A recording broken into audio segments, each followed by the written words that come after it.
Yes, yes, Mark. Okay, cool. It's kind of gone big on my screen now. Can you still see it? Yes. Okay. Okay, that's like I said to you, I mentioned to you today in the clinic, Chichi, basically the sort of general rule that the patient determines the primary hip replacement and the surgeon determines the revision hip replacement apply to this scenario. So when do you do a revision hip replacement? There's two broad ways to, or broad categories that you need to think about. There's the indications for revision and then the timing of the surgery. I think it's pretty self-explanatory. Have a read through, and then the best way is just to, I think, just unmute and then ask any questions related to each slide. I'll try and give any additional information that I think is useful. I'll kind of go through the slide in my, silently, and then when I get to the end, if no one's asked a question, we can just move on to the next one.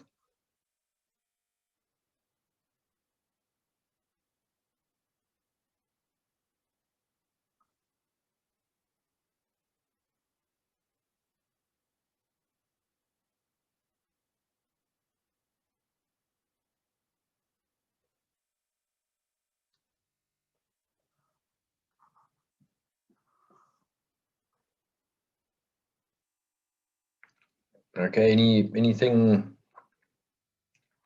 that you want to add or say about that regarding the when to do the procedure? Is there anything else you can think of that has cropped up in your reading or your learning that you want to ask about that won't fall into those categories? Mark, John here. What about instability as an indication for revision? Yeah, that's a very good one. I would, that's absolutely correct. I kind of lump that into wear related, but I guess it wouldn't be wear related if it's early instability due to component malpositioning. And so I think that probably I should add under indications here something about the components, because I see also there that there's component failure, so fracturing of femoral stems is very rare nowadays, but that is a way that components can fracture, and ceramic liners can fracture. So component failure or implant malpositioning, I guess, would be another broad category of indications. Yeah, instability. I think you probably could have an instability category, but you would then still need to further define what is causing the instability. And the commonest cause after a prolonged period is aseptic loosening, causing the alteration of the shape of the liner, or aseptic loosening causing loosening and movement of the components, resulting in the instability. So early instability is only really due to component malposition, or I guess actually patient non-compliance. So that's something else that I think you probably, yeah, I wonder what do you think about a situation where the patient's non-compliance causes you to revise the arthroplasty? So I'm thinking of, let's say you have a a patient who had a stroke, or someone who you incorrectly judge as being sane and normal, but they actually are causing dislocations. There was this patient in George who kept dislocating her hip, habitually dislocating the hip, because she had a morphine or opiate addiction, and so would dislocate her hip replacement and then come to hospital and say, geez, it's so sore, and get morphine, and then and just keep doing it, and there was no component malpositioning, and we came very close to actually accepting her. We were scared to revise it, and I was chatting to old Harry Kapart at George, and he was about to revise her to a captive liner and all this kind of stuff, and then luckily found out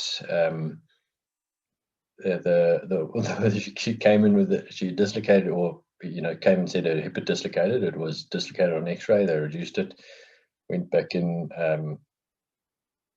Okay, put her in traction in the hospital, and then someone had been alerted to the fact that she'd using a lot of opiates. So the intern on call didn't want to prescribe more than what was given, or whatever the case was.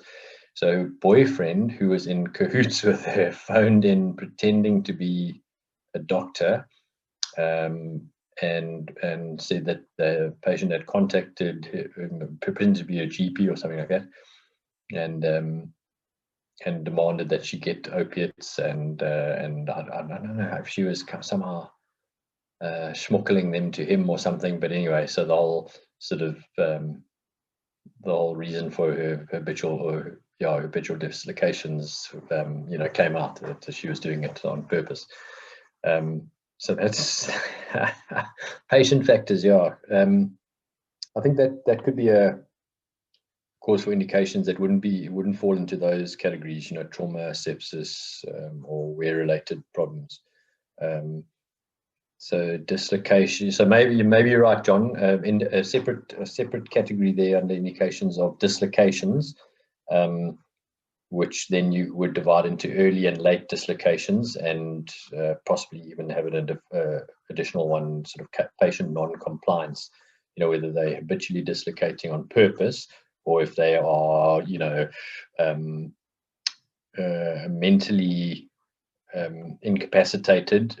We did a hip replacement on Monday on a trisomy 21 Down syndrome kid who had, or adult, like just 38, Down syndrome, and had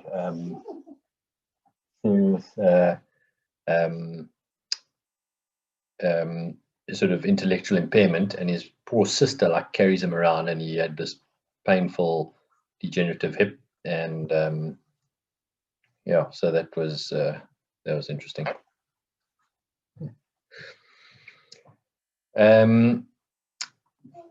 Good one, John. Anything else? Anyone else got anything to add?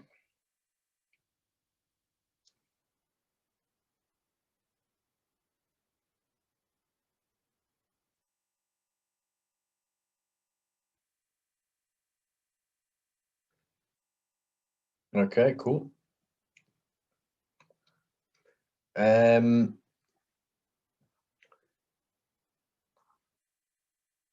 So risks of revision surgery are all the same risks that apply to total hip replacement primaries, but basically everything is increased. So have a read through the list there, and also ask any sort of questions, or please add other categories or things that I might not have thought of.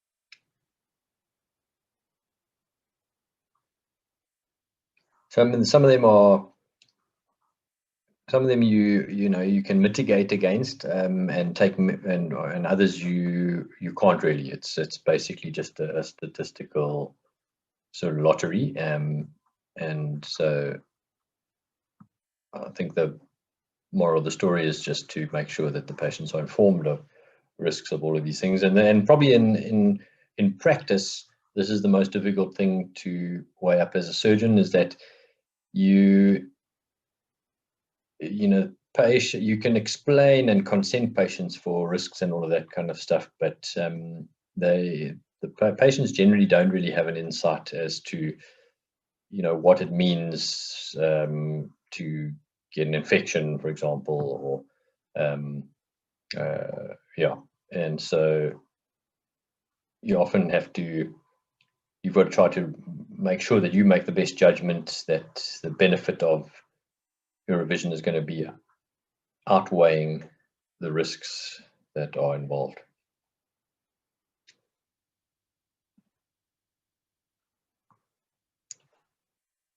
Okay, so what does a revision involve?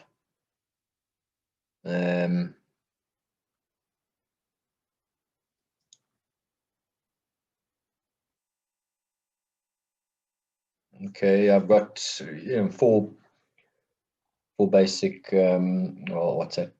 5 points there on the slide, which you can read. Yeah, ask is anything.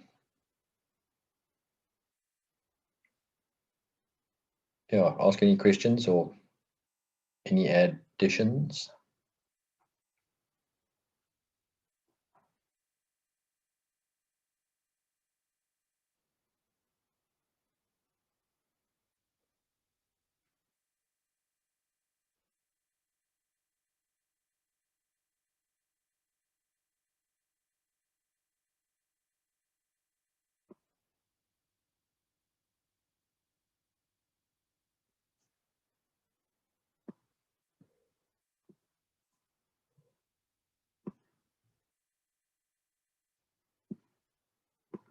Tons. Okay.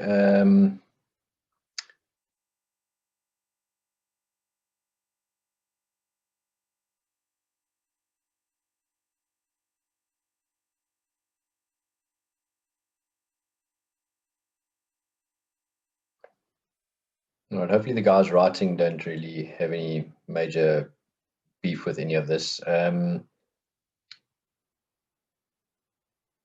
Michael Abramson, what do you understand by modular uncemented distal fixation? Can you hear me? Yeah. Well, uncemented is obvious. You just cement into the distal aspect of the femur, for example. So say you've got metaphyseal bone loss, or you've got a periprosthetic fracture and you want to go past it because there's good diaphyseal bone, you can do uncemented stemal fixation for like a Puprosky type 2B, for example, or B2. And then modular just means you can vary the size and the femoral neck and the femoral. You can play with the offset so you can have increased stability if you need. Yeah, good. Just to clarify, the modular proximal body of the 2-part uncemented stems that fix distally are usually quite limited in their offset options, but quite varied in their length. So the length and width. So the construct is usually cylindrical, and it may be tapered. Well, it's usually tapered and cylindrical, and then the proximal body usually can vary, from the common ones that we use go from about 75 millimeters in length up to 105 millimeters in length. So in increments, and there's 4 sort of lengths that are available in widths going up in 2 millimeter increments from I think like 20 millimeters or something like that. And then the offsets are, there's usually only 2 different offset options, sometimes only one, or let's say neck length options. So the whole proximal body is a certain length, and then the neck length itself is usually set at a short neck length for the lower diameter proximal bodies, and then a longer neck length for the bigger ones. So they're modular, but they are not, so you can change the version quite easily once you've fixed the distal stem, and but then you are relatively constrained in the length that you can get, and the neck length or lateral offset that you can get. Good. Okay, Puprosky's classification of acetabular defects is very useful. We use it quite often to try and guide what we would need to have in theatre. So yeah, it really is a good way. It's a good way pre-operatively to try to just make sure that you've got all the correct components in theatre.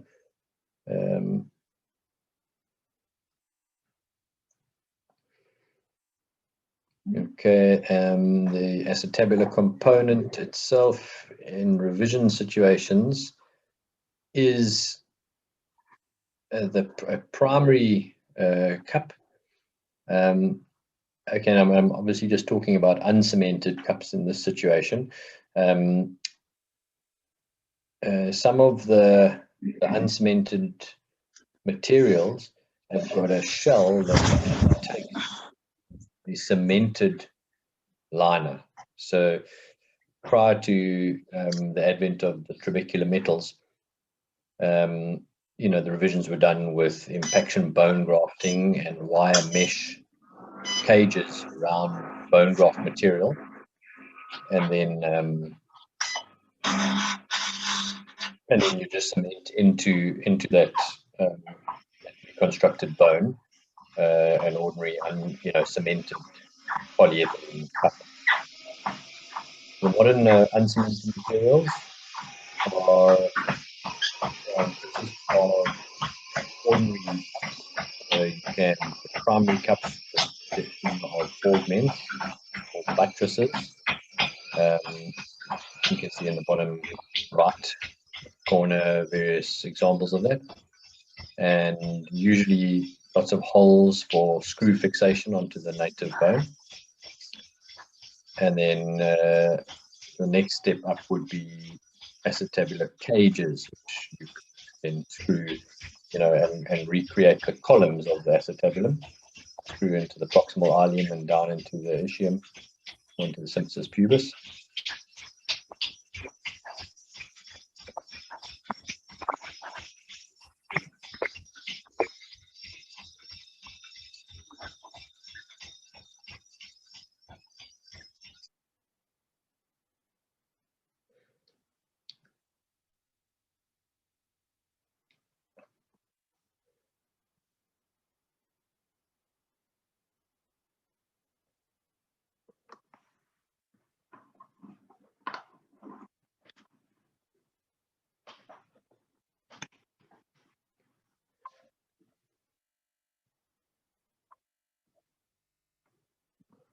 Okay, is that still showing?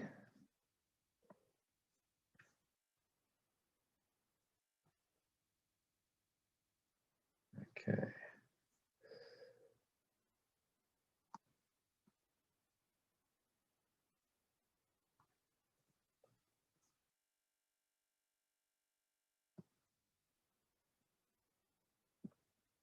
Okay, that's better. Okay.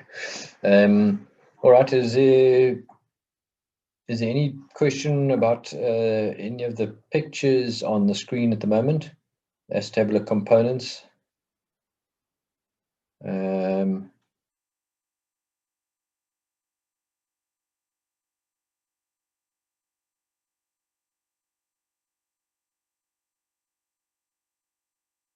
Nico, do you know what that the top right is?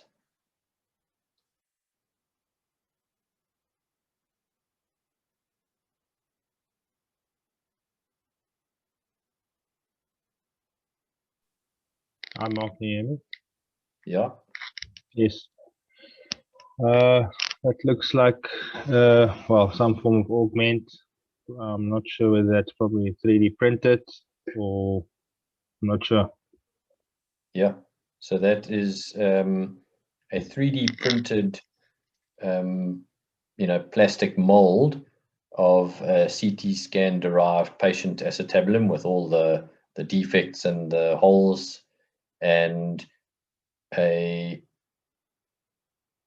template of a customized acetabular component that would be manufactured to fit exactly in at the sort of parameters that you can design, on the computer preoperatively, and give the version of the acetabulum, the center of rotation where you want it to be, and then they would basically use that mold to place this 3D printed manufactured component with all the correct screw holes and screw lengths that would fit exactly into the patient. So once you get into theatre, you would just have to expose the bone as much as that, so that you could then place this thing, and then they usually will give you, exact screw locations and depth.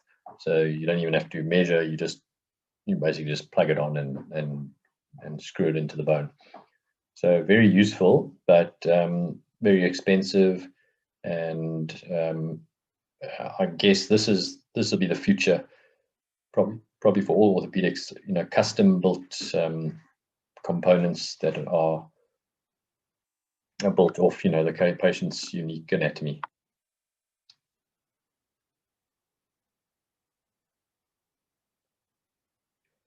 Okay, yeah, so this is what Michael was talking about, the proximal, a modular revision stem with a distal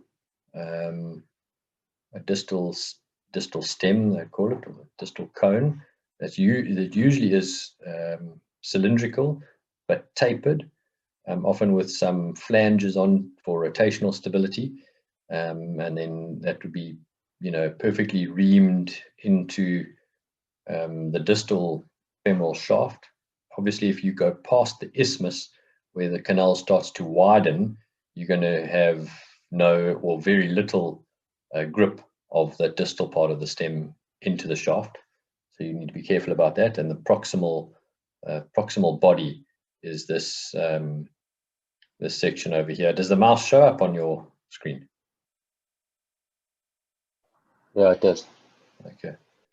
Yeah, so that comes in sort of various lengths, but there's usually only 4 sizes and then various diameters. The idea being to fill any bone, if there's any remaining bone around the proximal femur, you would fill this uncemented component to fit against the bone, so allow on growth or ingrowth. And then obviously that femoral neck length, it comes in a very limited number of offsets, lateral offsets or angles, basically.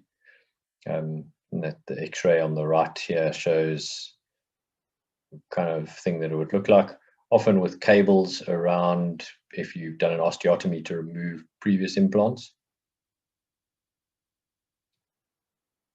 You do get some. Most of the revision stems now have got these flanges on the distal stem for rotational stability, but you do get some that have interlocking screws like a femoral nail, and in different shapes on them of the metaphyseal region.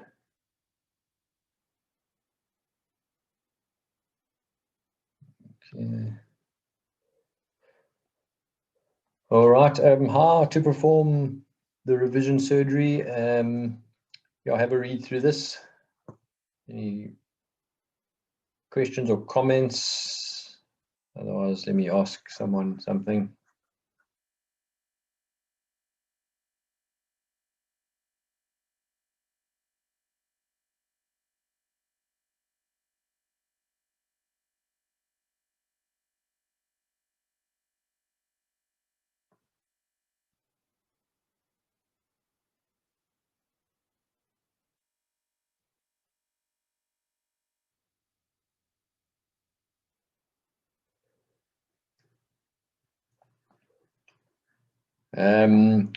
Okay,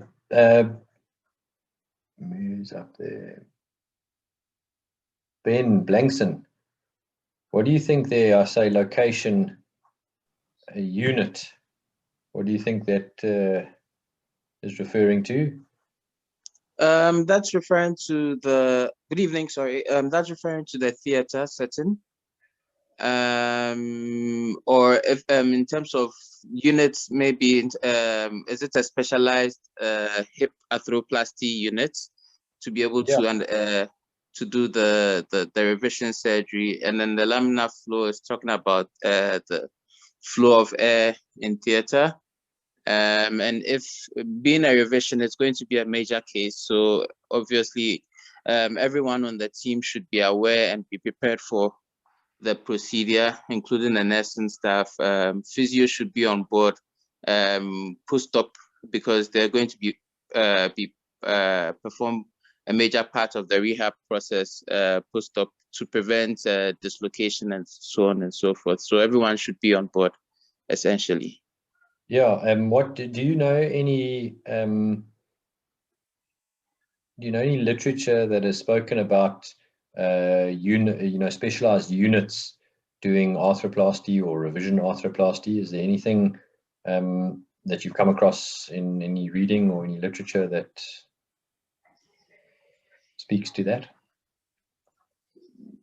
Well, I know revision surgeries usually is carried out by high volume units that carry out arthroplasties. I'm not sure. Yeah. Have you read anything like that? Or let me maybe any of the exam crew, Kirsty, have you heard any? If you get asked in your exam is about anything relating to specialized units or arthroplasty or revision arthroplasty being done in specialized units, what can you say anything? Have you got any thing that you read that you could at least say relating to that? I haven't read any recent literature on it. I know that in Europe and I'm not so sure about America, but they have central units where there's, dedicated staff who deal with the revision surgery. So they've got a team around them. But to be honest, I don't know any current literature on a specific unit. So I think what I would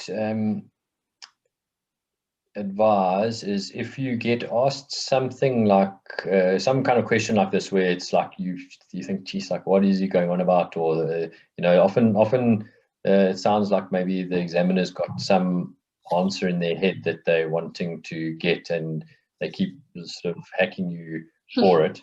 I don't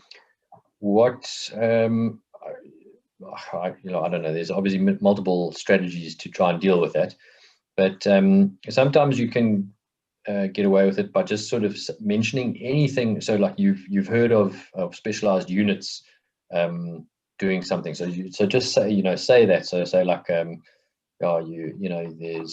there's some good results, and even if you don't have actual papers to quote, you can say there's good results, for example, in infections, where you've got a multidisciplinary team looking after the patients, including microbiologists and stuff, which actually, I'm just thinking of what came to my mind when I had looked at unitrism there was the Endo Clinic in Germany, which does septic revisions. Basically does, I think, revisions, but they've got like a dedicated sepsis unit.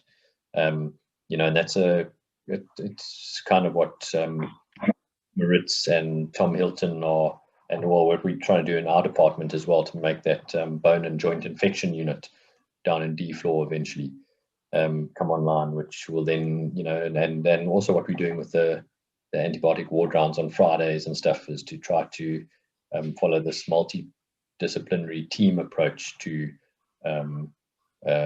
units that kind of specialize in infection, for example, in that situation.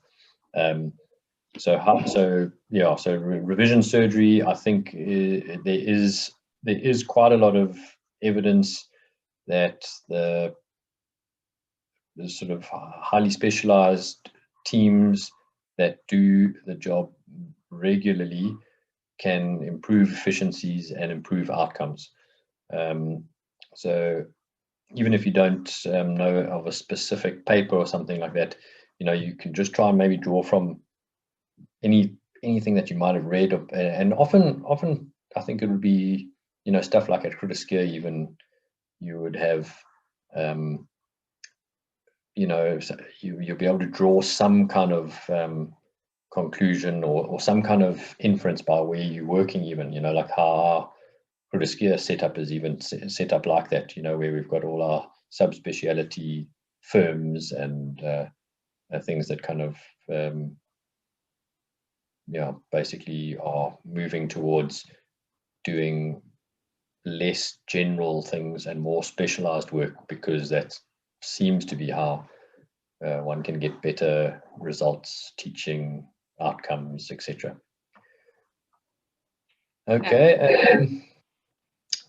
Have any of you guys seen how, I think we'll get to this a little bit in the primary hips under anesthesia, but basically it's there's quite a lot at Puprosky at the moment. Ulla on my theatre list is very keen on nerve blocks and is using ultrasound guided infiltrations, not with indwelling catheters, but with once-off infiltration around various nerves to improve post-operative pain management and expedite mobilizing of the patients. So that's something quite topical at the moment. And then, of course, we have to speak about approaches. I think that's always, that always comes up. Okay, so basically post the various approaches to the hip joint. I mean, we've gone through this multiple times, but pretty much posterior, anterolateral, direct anterior. Probably most of you have been exposed to posterior approach, anterolateral, which is our sort of go-to approach at Puprosky, and direct anterior, which we do less commonly. I don't know who's most recently on there. Selma, are you online? Have you seen any direct anterior approaches in your MO time? Hi, Doc. No, I haven't actually. Yeah, no, I don't think. I know. Thane Munting is doing a little bit in private, not that much. I don't think they're doing it at Somerset and Mitchell's or Victoria. Okay. I would like to start, but not yet. Yeah. I'll talk about it a bit when we get to it there. Okay, posterior approach. So 50% of all hips, and this is revision hips or posterior approach, patient obviously in the lateral decubitus position. The abductor sparing is obviously very useful, and probably the main reason for me is it's a very good femoral shaft access. So it's possible to do extended trochanteric osteotomies via an anterior or anterolateral approach, but it just I think it's just easier to do it posteriorly. You just get a better plane, I think, at the back, at the posterior end of vastus lateralis, and I think it's an easier extensile approach for revision surgery. The acetabular exposure, in my opinion, is not vastly superior, but obviously you need to, if you've got any posterior column or wall acetabular hardware, you need a posterior approach to remove that. So that's that would probably necessitate a posterior approach. But otherwise, if it's just going to be a big revision especially with femoral work, I'd probably choose a posterior approach. The cons are probably the main con, I would say, is what I would also rate as the main con for a primary hip replacement by the posterior approach is just the poor capsular tissue that exists posteriorly compared to anteriorly. And so because the hip dislocation position is just by far and away more common to occur with flexion and adduction and internal rotation, so occur posteriorly, it bothers me that the capsular closure and repair is just never as robust as it is from an anterior approach, and in revision situations, the posterior capsule is often just almost non-existent. So I think that is quite a con. 20 to 40% of all hips anterolateral approach, lateral or supine.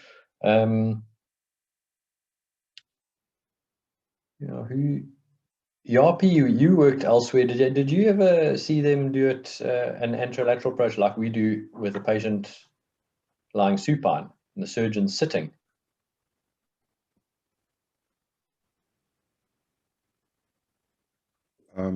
Mark, can you hear me?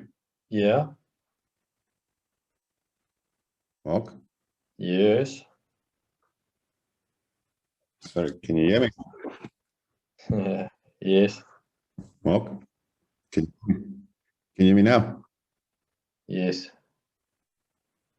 All right, so I've seen it only once. I've assisted it while I was an intern, but it's like I said, only once when I've seen a patient lying supine and a lateral approach. But at that stage, it was a Saturday morning. It wasn't in orthopedics even. So no, but I've seen it once. Look, it's quite interesting. I've actually never been a surgeon. I've assisted a surgeon a few times who did it like that. So the surgeon actually sits down. Yes, it's quite strange. It looks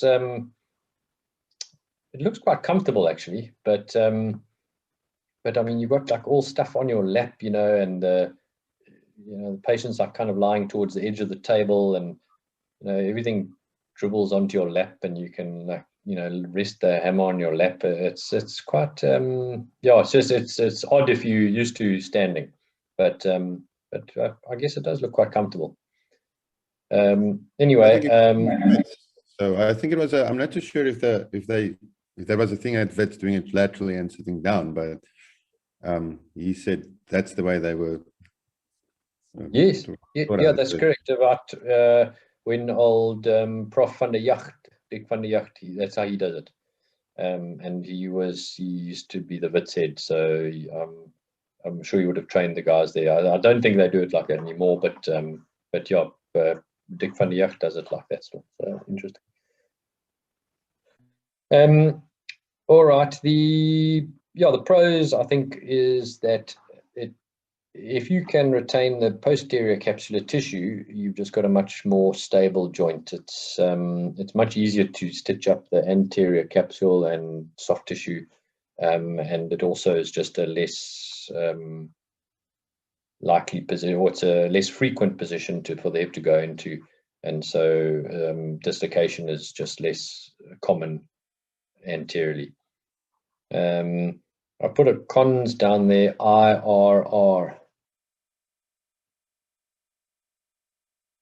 What's that, Francis? What is IRR? Isn't that the internal rotator release? Yes, how did you know that? Who knows? Heard it somewhere. Jeez, like, incredible. But yeah, I don't really know how it is a con per se. Yeah. Okay, yeah, that's it. No, I think the point is that it's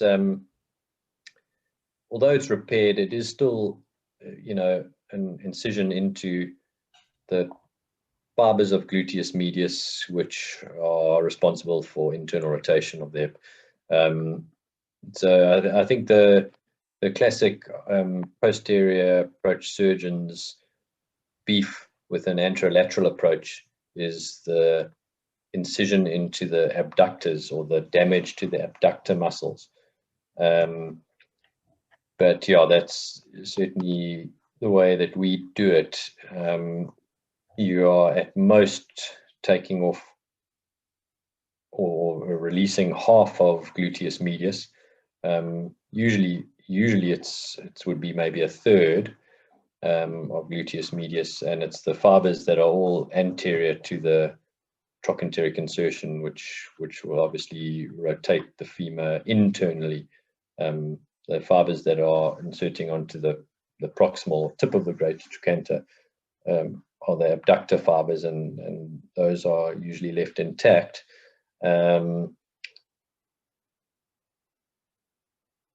Who's AA? Is that Andisha? No, Mark, it's Ashley. Ashley, what's the if you're doing a internal rotator release, what is the commonest way to damage the gluteus medius abductor portions? Essentially, if you are unable to properly delineate the internal rotator portion versus the abductor portion, and then you incise the abductor portion. Yeah, you can look, if you miss it and you cut too much, then obviously you're going to be cutting into it. But look, even if you do that, you still are repairing it. What would you say if you've got a choice to repair bone to bone, tendon to tendon, or tendon to bone? What would your choice be? Tendon to tendon. No, bone to bone. So bone to bone will, if it unites, will then eventually unite with no scar tissue. So there it would be, you would have a, over time it would be, and you wouldn't even know that there was a fracture there. Whereas tendon to tendon, there will always be scar tissue, and tendon to bone is probably the most difficult tissue to repair, because I don't even know if it really actually works, but I think the shoulder guys will say it does. But the commonest way to damage your gluteus medius abductor portion when doing an anterolateral or an internal rotator release, if you don't cut it, is by stretching or damaging the superior gluteal nerve, which versus the undersurface of gluteus medius, approximately 4 centimeters proximal to the tip of the greater trochanter, from posteriorly, from the greater sciatic notch. So if you put a Homans, or if you are too aggressive in the incision, you know, in your internal rotator release proximally, you know, you can cut the nerve or damage the nerve, and obviously it supplies the abductors from posterior. You know, the nerve runs from posterior to anterior. So if you sort of cut it halfway, it would obviously denervate the remaining anterior portion of gluteus medius. Whereas if you put a Homans in, like almost at 12 o'clock, almost in line with the posterior edge of gluteus medius, and then stretch the nerve and damage it there, then you would obviously take out more of the muscle. So I think that's the commonest way that you get damage to gluteus medius, than with the surgery that we do. So you just try and pay attention to that Homans, the joint capsule exposing Homans retractor. Usually the assistant that's got their hand on that. So if you aren't paying attention as a surgeon, sometimes the assistant can retract a bit too vigorously. Okay, the DAA, or direct anterior approach, is definitely getting more popular. I thought these figures were for revisions, but I'm pretty sure the DAA is not done in 10 to 30% of all revision hip replacements, but they are, the sort of diehard DAA surgeons are definitely doing revisions through a direct anterior approach, but it essentially turns into a lateral approach. So it would start off, you know, anterior to tensor fasciae lata, but then it would then you come down laterally through the TFL. So it's like, yeah, it's just an extensile and direct anterior approach, extending, you know, down to the lateral border of the femur and then through TFL. So it's like there'll be a sort of a dual entry through the soft tissues if you have to access the femur any more distally, because like you can see in that top picture on the right, the access for the direct anterior approach is very limited on the femur side. Funny enough, the acetabulum is fine, but it's the femur access that is very limited to pretty much the intertrochanteric ridge.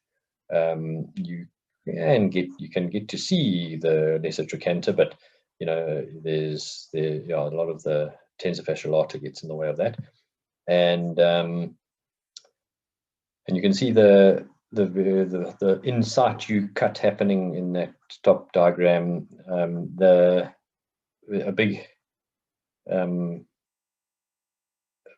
One of the, just a part of the technique is an in situ cut. You can't dislocate the hip very easily through a direct anterior approach. It's quite nice in that it can be done in a supine or a lateral position, and so the supine position is very useful, particularly for bilateral hip replacements. So the majority of the direct anterior approaches that we've done for primaries at Puprosky are for bilateral cases. It just saves quite a lot of setup issues, turning the patient over from side to side, and you can kind of start. You could operate simultaneously, I guess, but I mean, at the very least, you can sort of, while you're stitching up the skin of the one side, you can at least start the other side. So that's quite useful. The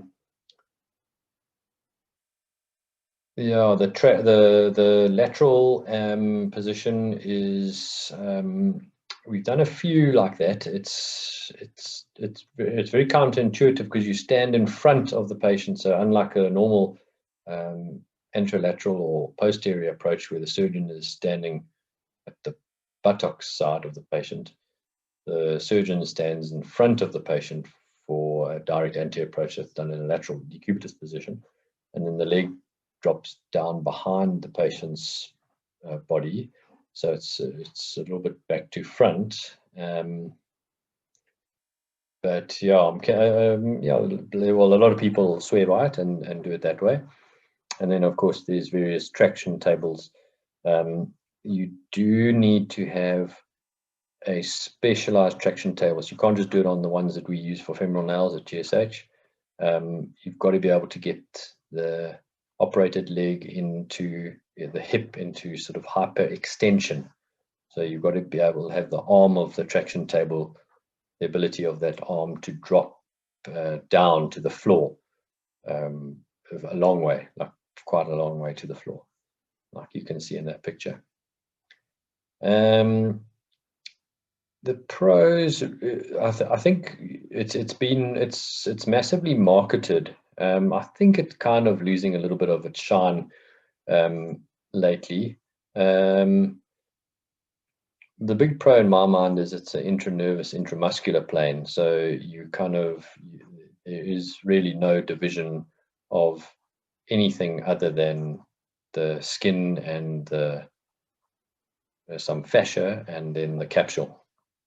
So it's it is very soft tissue sparing. I put there pro being X-rays for leg length discrepancy. I'm not sure how relevant that is, particularly now with our little device where we're so confident that we're getting the intraoperative leg length correction correct. But I think if you don't have a very good intraoperative method, then we still, leg length discrepancy is still a very big issue in primary hip replacement surgery, and so direct anterior approach, and X-rays are still kind of the gold standard related to assessment of leg length discrepancies. And so if you're getting an X-ray during theatre, I guess that would be the gold standard at the moment, I guess. The learning curve is an issue. There is a learning curve associated with it, but I don't think it's any different to most other surgeries.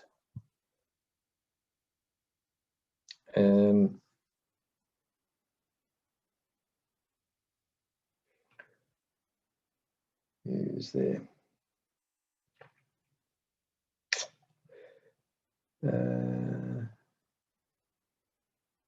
Christy, who else is? VB. VB, is that Vishy, eh? Vish, have you had any dealings with direct anterior approach? Have you read or heard anything lately? No, I just read about it, but never seen it. So maybe one day. Yeah. Okay. Cool. All right. Yeah. I think. I mean, it seems to have been. Well, has anyone had any contact with it outside of Puprosky, or I mean, it's Mark here. Yeah. I know at Stellenbosch it's done a lot. I know they were talking about it at the Reg Congress. In fact, it came up a half-an-hour talk on the direct anterior approach, and most of the Regs in Stellenbosch, that's their go-to for at least NOFs, maybe not primary arthroplasty, but they treat NOFs with their direct anterior approach. And we were discussing last Saturday whether it will come up as an approach question for exams, but Sitombo wasn't convinced because most of the universities don't teach it. I wanted to know your thoughts. Yeah, I would definitely learn it or know a little bit about it, because my sense is that it has lost its shine a little bit. But maybe 5 years ago, or like 10 years ago, it was hot. Like everyone was talking about it, trying to go onto courses and learn it, and there was a lot of marketing about it. So I think it was a lot more topical. I just don't think it's just, there's not much published lately in the last year or two. There hasn't been a huge amount of literature on direct anterior approach, whereas like 5 years ago it was all over the place. The debate was just because if they brought it up at the Reg Congress that they kind of wanted, it was kind of a hint that maybe we needed to know about it. So that was the only discussion we had on Saturday. I would, I would say for exams, there hasn't really been a big amount of questions on it recently. Am I right? Because it's got to come up, man. I mean, I think it's, I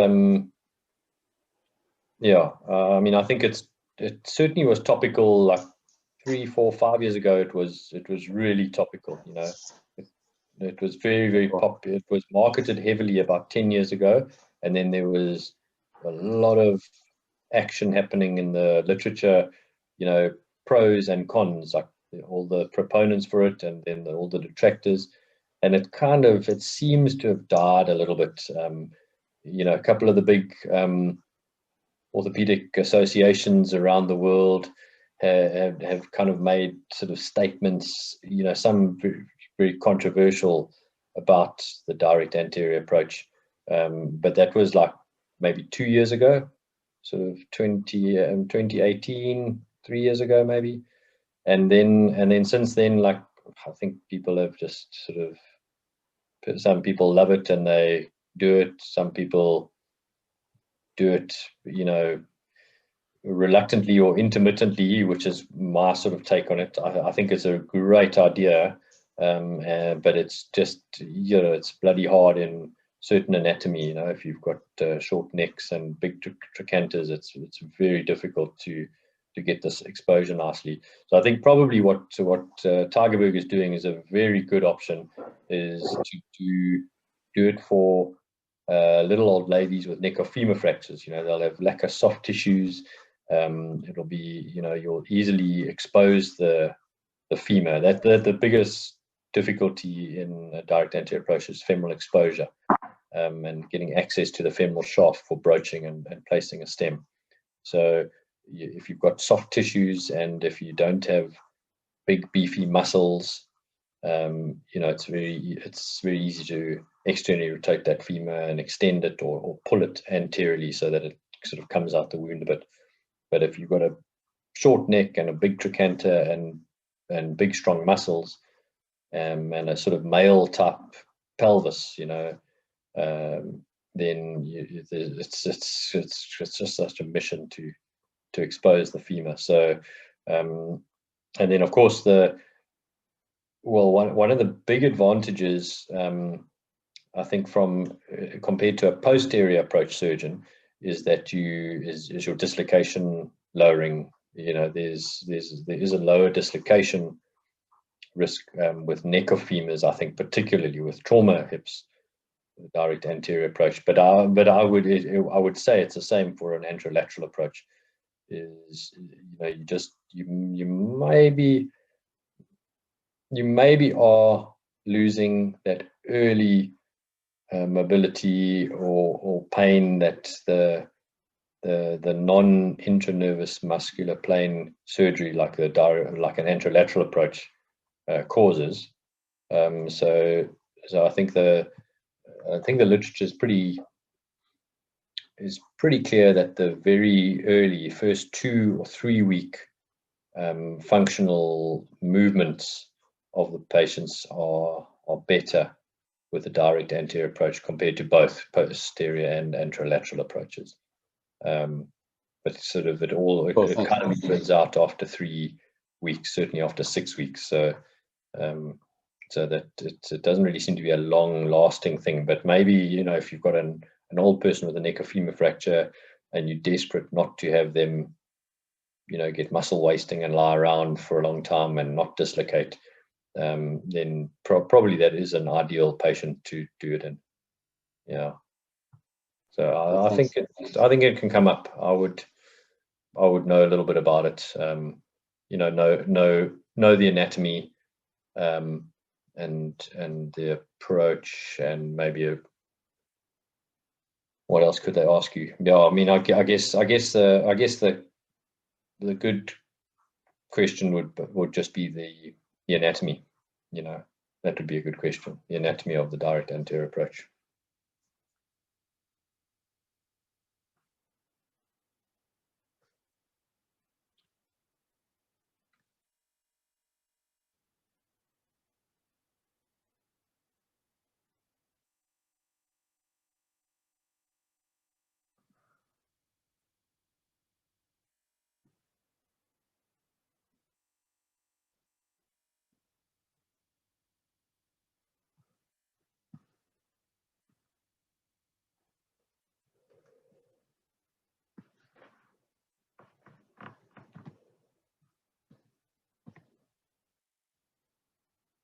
Oh, cock.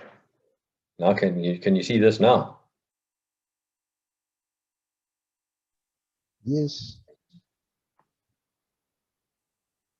I can see it. Now, is it small or big? Small, but you have two screens. The one showing the There's next like slide it and the says one next before. slide. Yeah. I don't know how that happened.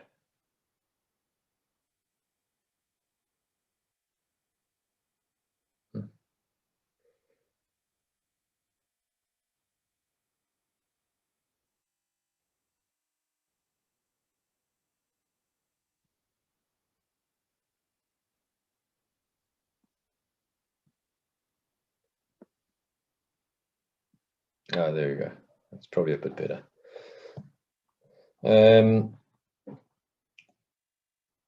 Okay, well, look, that's most of the exciting stuff, eh?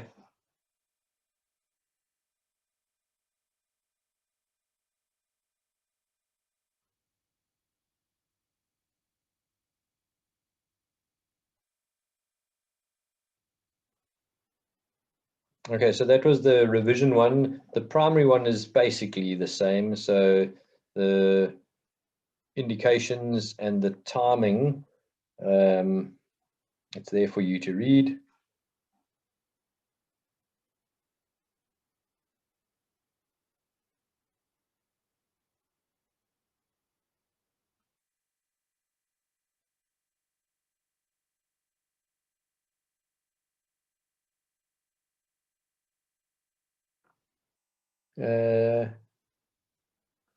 Omar, what's the youngest patient that you've seen a total hip replacement done in? Yes, Mark, can you hear me? Yeah. Yes, we had an experience on my rotation. We had was it 13 or 14-year-old boy who had advanced OA. He actually had I can't remember the stage of Pathy's disease on his left side. So I think we did a total hip replacement. Yeah. Yeah. Yeah, amazing. I think our youngest is 13 or 14. And probably the first time that we did a patient like less than 20 years old at Kruderskier, or let's say less than 18, so like, you know, just adolescent, let's say. First time we did an adolescent was probably about 2012. I think, you know, it almost was one of the relative contraindications, you know, some years ago. So it is quite amazing now that we would pretty much do. Yeah, I mean, I kind of like to say, you know, you must be skeletally mature, but I mean, you know, we did a skeletally immature patient on Monday, 15 or 14 years old. Okay.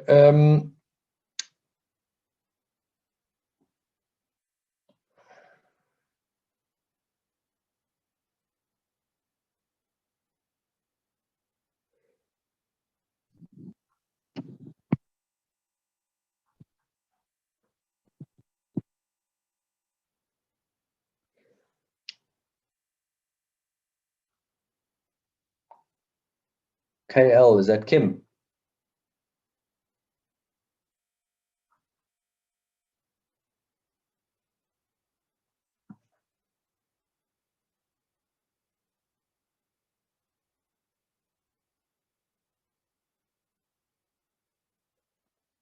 Okay, yeah, just remember this. I think we had this in the Tuesday. Hi, Dr. Nortje, can you hear me? Yes, Kim, why are you so slow?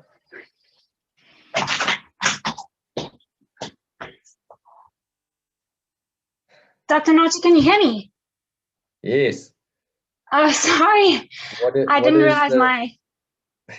What is the most litigated orthopedic issue in the world?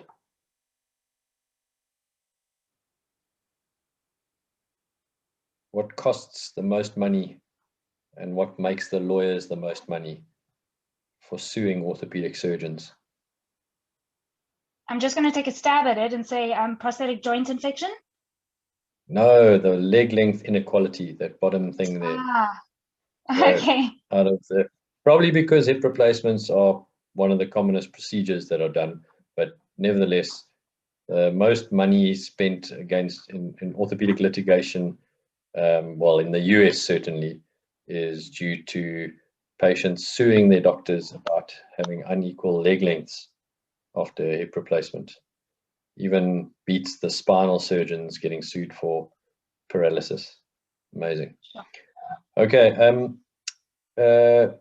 we spoke about this in the Tuesday meeting a little while back. Just remember, for any degenerative joint pathology in the whole body, you can do an arthrodesis, an arthroplasty, and the arthroplasty can be an excision arthroplasty, so a girdle stone, hemiarthroplasty, or a total arthroplasty. Anything I think that I should add is, who is the Yapi, you want to do shoulders, don't you? What arthroplasty is not there? In here. Yeah. All right. So the only one I know is the interposition arthroplasty, which they do in yes, elbow. Well done. Very good. Yeah. So interposition arthroplasty.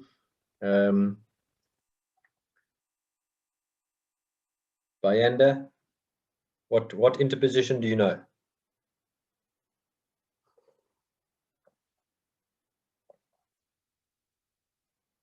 What famous hand procedure? So it's what's it called now? The Pellegrini. What's it called? Yes, the Burton Pellegrini. There Well we done. go. Excellent. That's it, Dr. Nortje. Yes, like I think Professor Solomons would be seriously impressed with me. What is the treatment? Okay, first there's a prize to the first one who puts up their hand or signals the hand going up sign on the screen here. What is the treatment for a hook of the hamate fracture?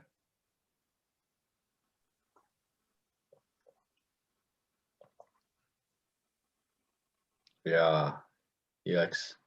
You see, you know nothing.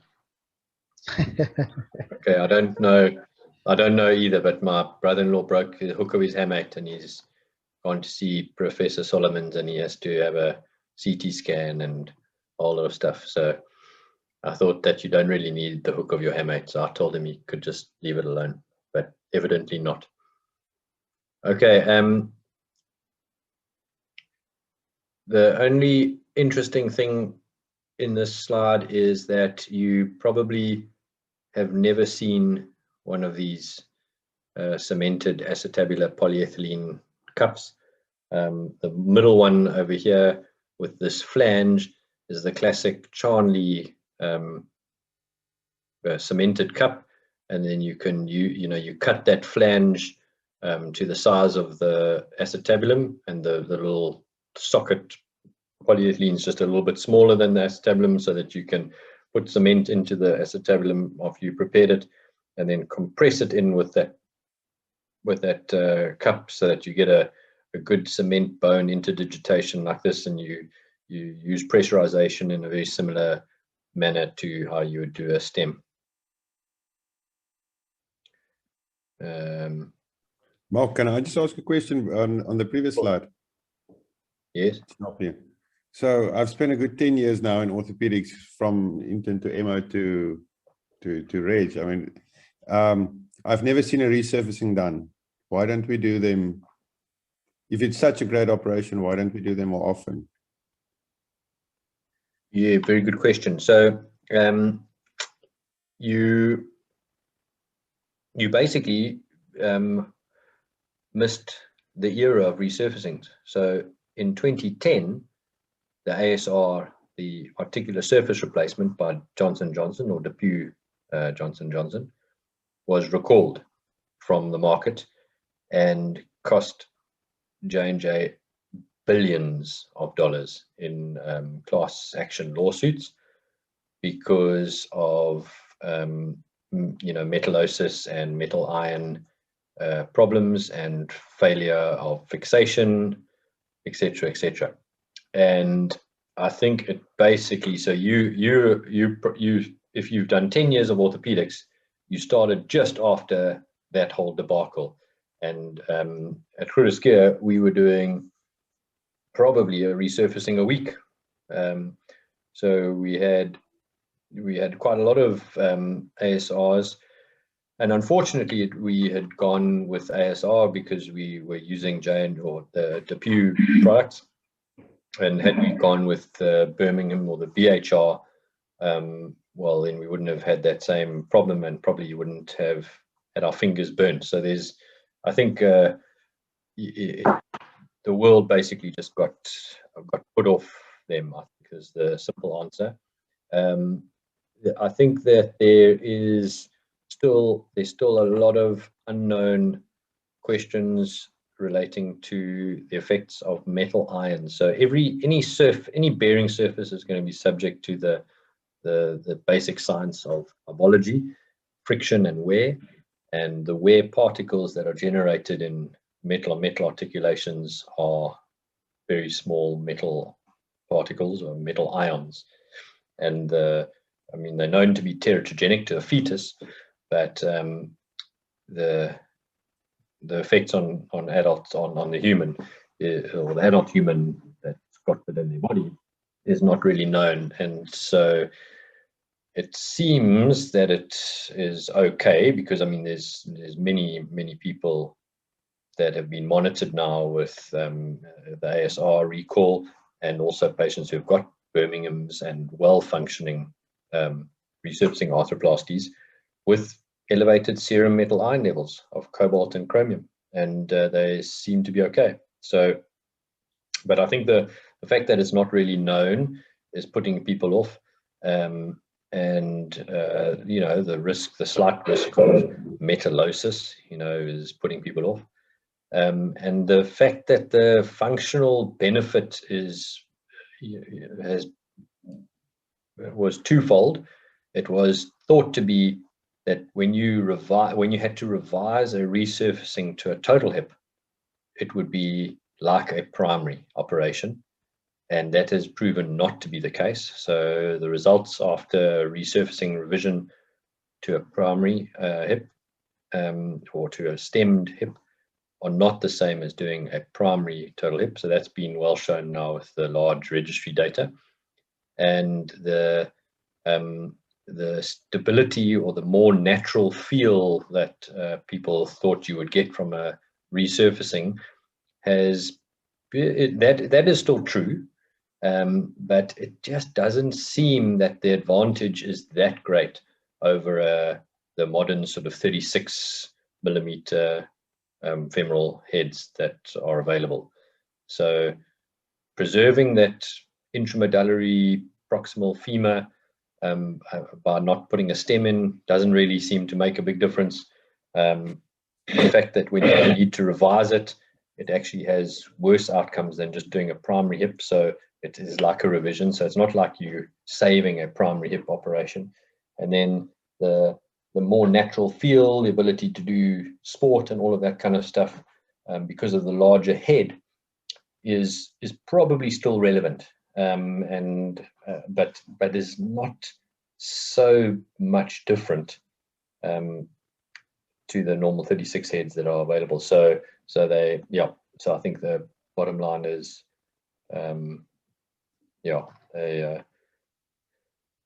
they have lost favor, I think, apart from people, the real diehards, the resurfacing surgeons. And even the diehard resurfacing surgeons would probably still say now that they are contraindicated. So not even relatively contraindicated in women of childbearing age, and relatively contraindicated in smaller sized patients. So so a lot of the sort of guys who are really keen on resurfacings would really limit their resurfacing practice to large males, so that they've got good good component sizes. The size issue is related to fluid form lubrication. So a classic fluid form lubrication seems to occur from who knows? I'm guessing because I know it's somewhere in the 40s, 44 rings a bell. You will have to look it up just to confirm, but nevertheless, fluid form lubrication does not really occur at 36 millimeter heads, which currently is our large head total hip replacement.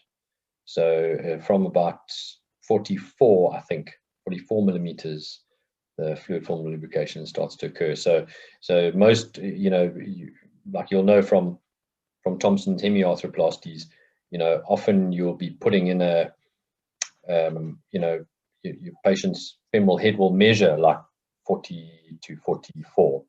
And so remember, you can't resurface the same size as the femoral head because you've got to be around about 6 millimeters of metal in the acetabulum. And so most acetabular components will be 2 mils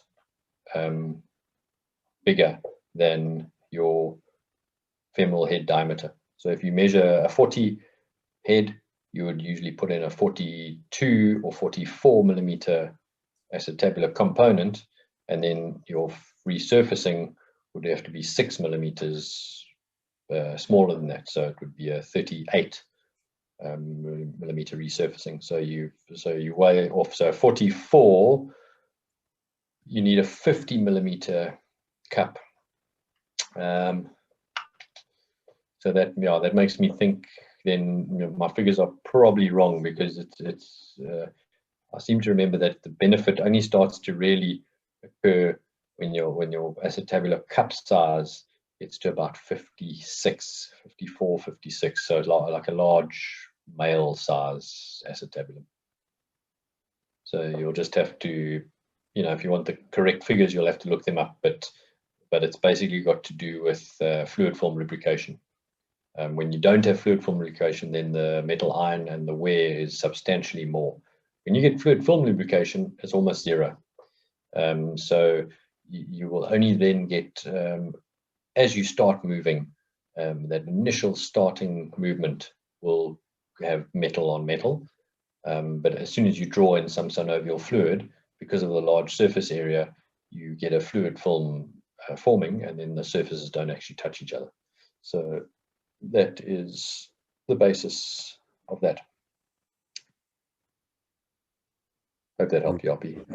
Long answer, but the reason I stopped doing it, well, in fact, I actually never did a resurfacing, touch wood, but I throughout my training, Garth and Brendan were doing them. So I assisted in a lot, and it kind of, was first assistant. Like did some, I think, under supervision, but they're never really my patients. So when it came to revising them all, I said it wasn't me. But yeah, it's quite a it's technically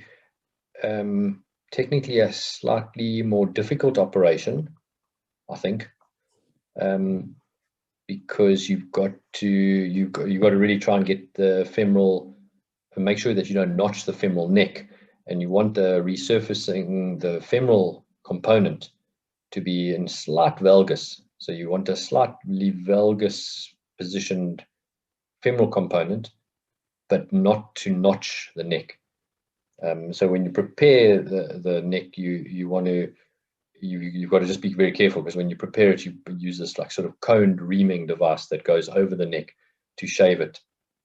And if you've got too much valgus, if you turn it 90 degrees, you'll saw the neck off. But if you've got too much valgus, you'll put a little notch in it, and it's a stress riser and can fracture. Thanks, Mark.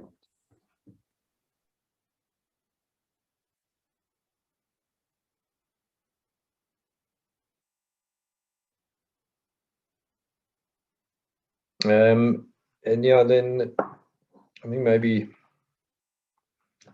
now cemented stems. I don't know if there's much to say or anything you want to ask about them. Polished, triple tapered, so tapered in the coronal plane and the sagittal plane, and in the sort of axial plane.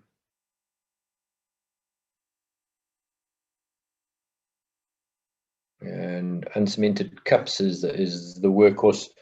So we'll still cement in certain bone indications, and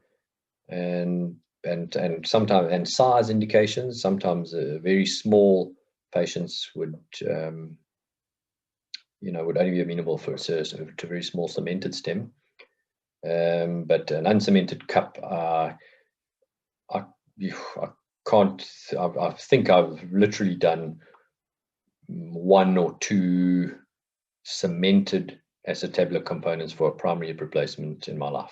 So it's an uncemented cup is the way to go. And I think I don't know anyone who still regularly does cemented cups.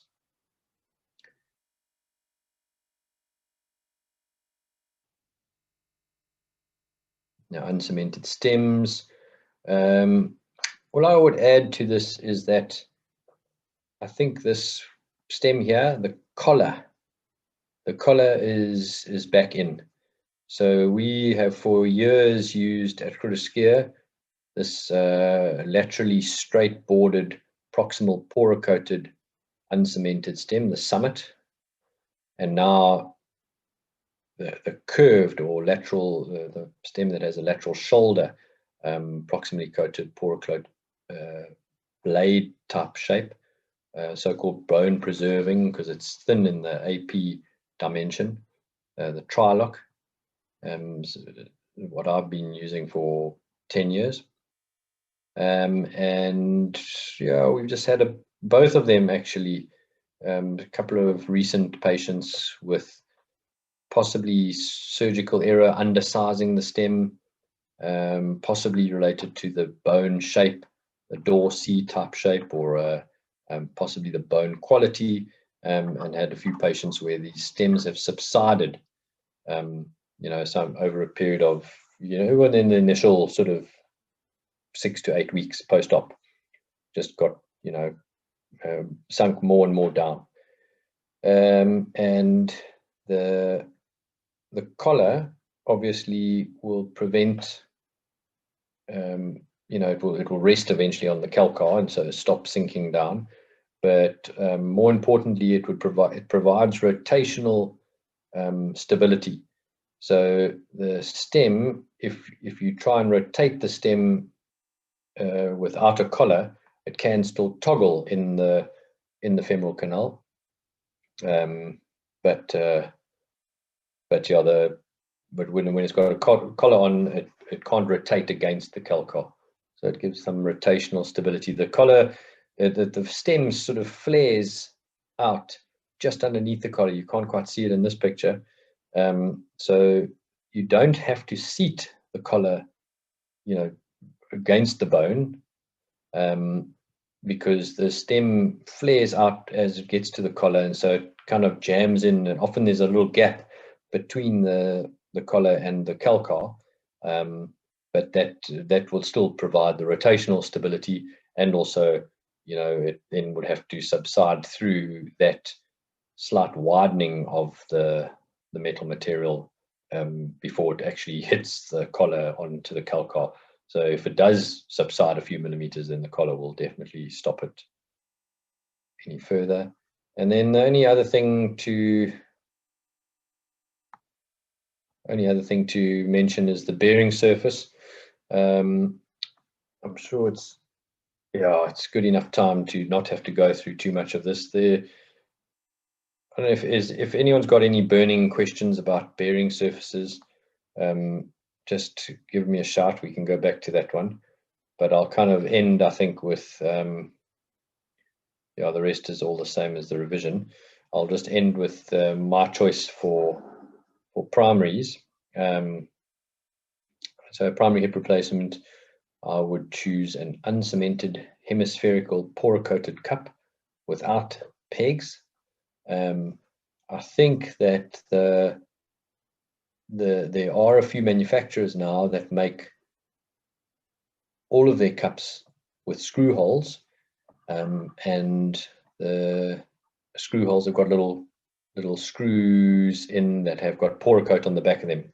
So if you want to put a screw in, you just unscrew that, and you aren't left with, if you don't want a screw, you aren't left with sort of 3 holes that are not available for bone on growth, but also are available for backside wear materials to enter into the acetabulum. Not that hole eliminator or those little screws are absolutely watertight, but I think it just makes sense that if you want to put a screw in, or you need to put a screw in, that the cups they aren't like 2 different cups. So that would be quite nice. So I think my choice would be to have an uncemented hemispherical porocoated cup without pegs, but that has some closed screw holes that are available to open to put screws in if needed. The liner, I would choose an ultra high molecular weight cross-linked polyethylene.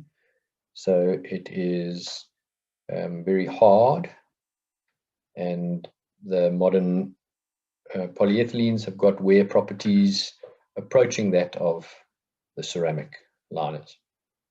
I mean, the ceramic head, because it's very smooth, and most of the ceramic fractures that occur on the acetabular liner side, so you don't really get femoral head ceramic fracturing if you've got a soft liner. So a hard on soft bearing surface would be my choice. It doesn't cause any squeaking, which the ceramic on ceramic can do. And then I would choose an uncemented proximal fixation bone preserving curved type, or stem without a straight lateral border. And then I think more and more I'm going to go with a collar. That's something I probably am going to change soon, and use a collared stem. All right, guys, sleep tight. Now you've had all you need to know about primary and revision hip replacements. Thank you, Dr. Nortje.